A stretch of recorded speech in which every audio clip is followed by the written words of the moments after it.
अस्सलाम वालेकुम friends, welcome back to another video. आज के इस वीडियो में हम GIAIC के असाइनमेंट 6 पार्ट 2 कवर करने वाले हैं।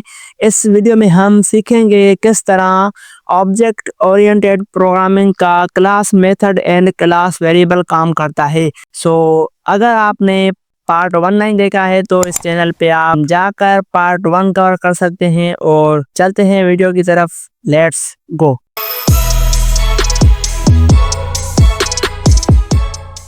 Welcome back. तो यहाँ पर लिखा हुआ है create a class counter that keeps track of how many objects have been created. Use a class variable and a class method with CLS to manage and display the count. अच्छा, तो यहाँ पर हमें क्या करना है, एक क्लास बनाना है काउंटर का एंड उसके अंदर हमें एक क्लास वेरिएबल का यूज करके काउंट बनाना है। ठीक है, काउंटर क्लास बनाना है एंड उसके अंदर हमें जो है ना एक क्लास मेथड का भी यूज करना है। उसके अंदर हमें बताना है कि किस तरह हमारे पास क्लास मेथड काम करता है। CLS को यूज करके हम इसको मैनेज करेंगे एंड लास्ट में हमें डिस्प्ले करना है कि हमारे पास कितने ऑब्जेक्ट बन चुके हैं। बहुत ही आसान है। यहाँ पर हम स्टार्ट करते हैं। सबसे पहले हमें यहाँ पर क्या करना है, हमें क्लास क्रिएट करना है। किसका क्लास क्रिएट करना है? काउंटर का। तो यहाँ पर हम इसको करते हैं कॉपी, यहाँ पर रखेंगे क्लास काउंटर का एंड यहाँ पर हमें जो है ना सिंपल राउंड ब्रैकेट्स एंड इसके बाद हमें कॉलम एंड यहाँ पर हमें लिखा हुआ है कि आपको यहाँ पर लिखा हुआ है क्लास वेरिएबल का आपको यूज करना है। ठीक है, तो हम यहाँ पर एक क्लास वेरिएबल बनाते हैं काउंट।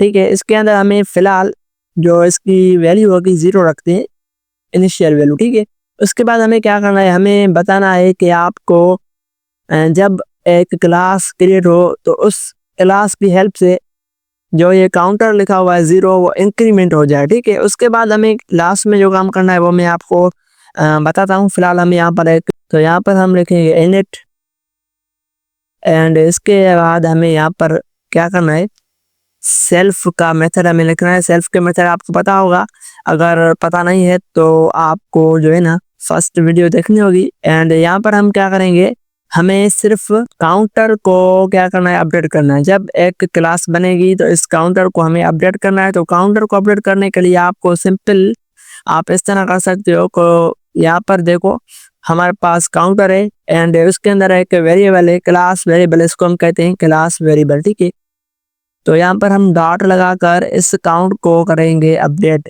ठीक है, जब एक क्लास बनेगी न्यू तो उसी टाइम ये इंक्रीमेंट हो जाएगा। ठीक है, तो अब हमें क्या करना है, जब हमारा ये काम हो जाएगा तो उसके बाद हमें क्लास मेथड का यूज करके हमें शो करवाना है कि किस तरह कितने आपके पास काउंटर बन चुके हैं। तो हम यहाँ पर रखेंगे डेफ एंड यहाँ पर हमारे पास करना है डिस्प्ले। ठीक है, तो डिस्प्ले यहाँ पर मैं करता हूँ डिस्प्ले, क्या करना है, हमें सारी डेटा के कितने काउंटर आपके पास बन चुके हैं। ठीक है, मतलब कितने आपके पास ऑब्जेक्ट बन चुके हैं।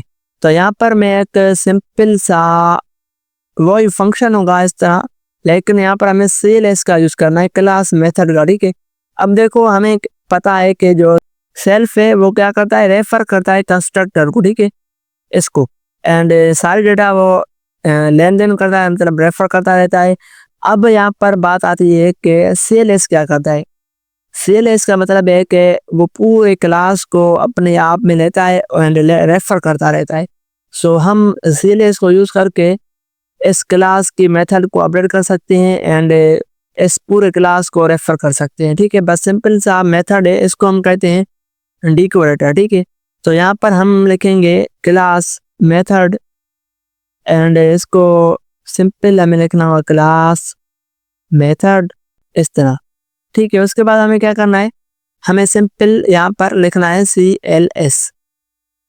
अब पहले हम जो कोडिंग करते थे वो उसमें हम लिखते हैं सेल्फ। ठीक है, सेल्फ भी सही है, वो इसके जो भी प्रॉपर्टीज होती है वो रेफर करता है।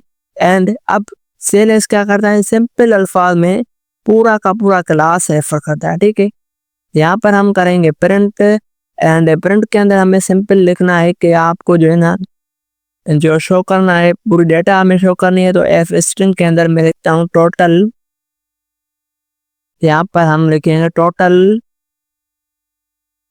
क्लास। एंड इसके बाद हमें यहाँ पर लिखना है CLS एंड डॉट लगाकर हम लिखेंगे काउंट। ठीक है, पूरी की पूरी काउंट जो है ना वो हमें यहाँ पर शो हो जाएगी इसके अंदर। एंड अब देखना क्या होगा, जैसे मैं एक क्लास क्रिएट करता हूँ C1, इसके अंदर मैं रखता हूँ काउंटर, क्योंकि काउंटर को हम कॉल करेंगे। तो यहाँ पर हम लिखते हैं काउंटर,